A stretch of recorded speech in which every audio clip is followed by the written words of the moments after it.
Praise lord. దేవుని నామాన్ని మహిమ కలుగును గాక. మరొకసారి ఇలా నూతన సంవత్సరంలో కలుసుకునే భాగ్యాన్ని దేవుడు మనకు అందించినందుకు ఆయనకే వందనాలు చెల్లిస్తూ వాక్య భాగాలకు వెళ్దాం.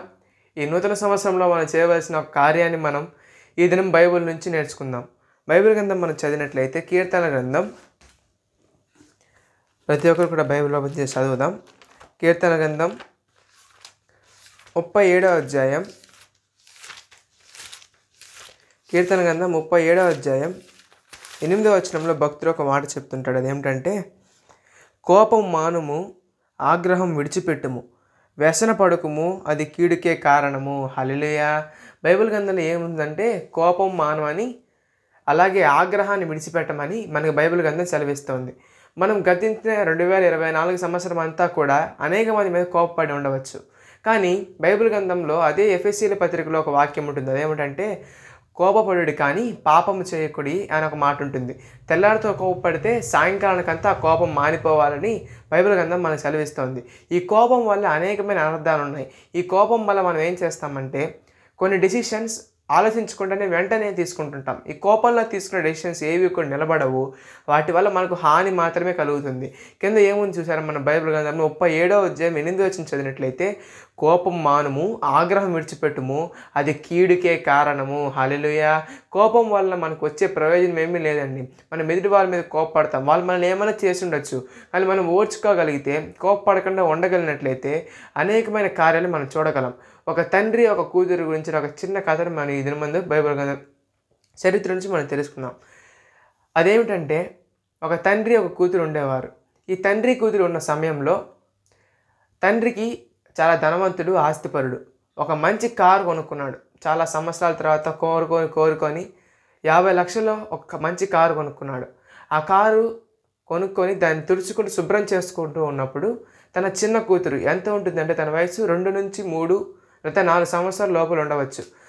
ఆ కూతురు ఏం చేసిందంటే, తన తండ్రి కారు వాల్యూ తనకు తెలియదు కదండి.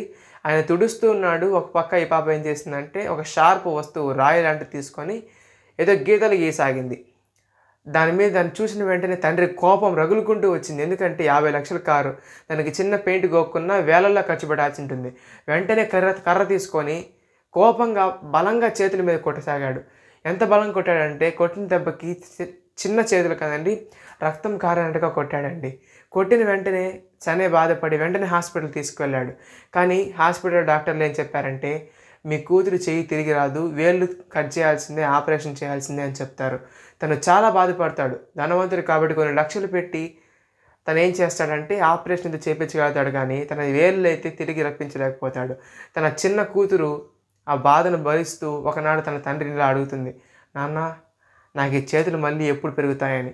తను ఆ మాట వినగానే చాలా తన మీద తాను కోపపడతాడు. ఎందుకంటే నా మంచి కూతురిని ఇలా చేసుకున్నానే అని.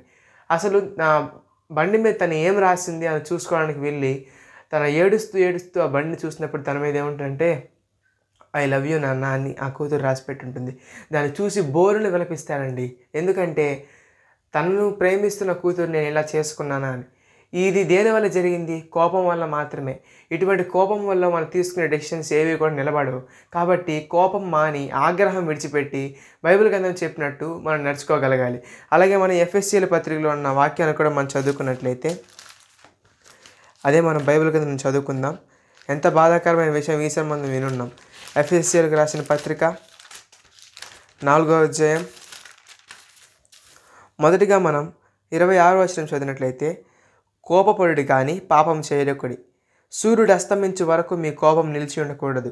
అలాగే మనం కింద వచనం చదివినట్లయితే 31వ వచనం, సమస్తమైన ద్వేషము, కోపము, క్రోధము, అల్లరి, దూషణ సమస్తము మీరు విసర్జించుడి.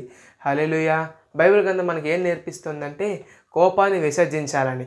అసలు క్రైస్తవులు అంటేనే శాంతమూర్తులని, శాంతంగా ఉంటారని అనేక మంది చెప్తూ ఉంటారు. కానీ దాన్ని మనం ఈ దినం నెరవేర్చగలగాలంటే ఖచ్చితంగా మనం కానీ శాంతంగా ఉండగలిగినట్లయితే ఇటువంటి ఆలోచనలు కూడా జరగకుండా, ఇటువంటి అనార్థాలు జరగకుండా మనం ఆపగచ్చు. అలాగే కోపం పడితే ఎక్కడంటే అక్కడ కోపపడ్డామనుకోండి, మన జీవితం కూడా నాశనం అయిపోయే అవకాశం ఉంది. ఒక ఇంటర్వ్యూకి వెళ్ళామనుకోండి, అక్కడ వాళ్ళు అడిగిన క్వశ్చన్ మనకు అర్థం కాక, లేకపోతే మనకి సమాధానం చెప్పలేక వాళ్ళ మీద కోపపడామంటే, ఒకవేళ మనం పనిచేసే చోట మనకు పైగా అధికారులు ఉన్న వాళ్ళ మీద కోపపడ్డామంటే మన జీవితమే మనకు లేకుండా పోతుంది. కాబట్టి కోపపడకుండా ఈ తండ్రి వలె ఎటువంటి తొందరపాటు నిర్ణయాలు కోపంలో తీసుకోకుండా శాంతం కలిగి దేవుని యందు నమ్మకం కలిగి జీవిద్దాం. నూతన సంవత్సరం అందు కోపం లేకుండా శాంతంగా జీవిద్దాం. ఈ వాక్యాన్ని దేవుడు దీవించి ఆశీర్వదించును గాక. ఆమేన్.